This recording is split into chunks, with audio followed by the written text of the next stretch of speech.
Mayong adlaw sa tanan.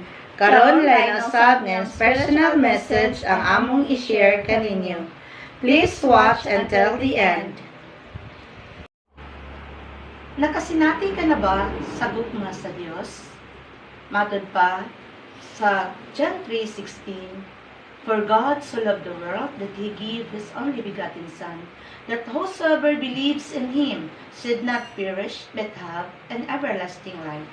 Sa ato pa, kay gigugma gayud sa Dios ang kalibutan, ug tungod niini iyang gihatag kanato ang iyang bugtong anak, aron ang tanan nga motuo kaniya dili mamatay kun dili makabaton sa kinabuhing dayon.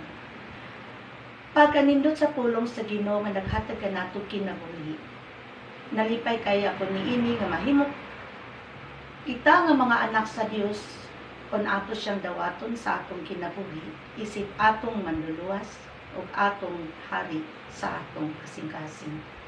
Mahimong ta kitang kahayag ngadto sa uban aron kadtong nangitnitan madan-agan diya sa gugma sa Dios nga ang tanang mga butang taliwala sa pagsulay adunay dakong paglaom, adunay kahayag mao ang gugma sa Ginoo.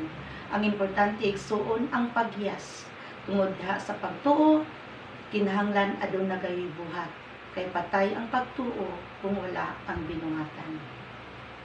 Thank you.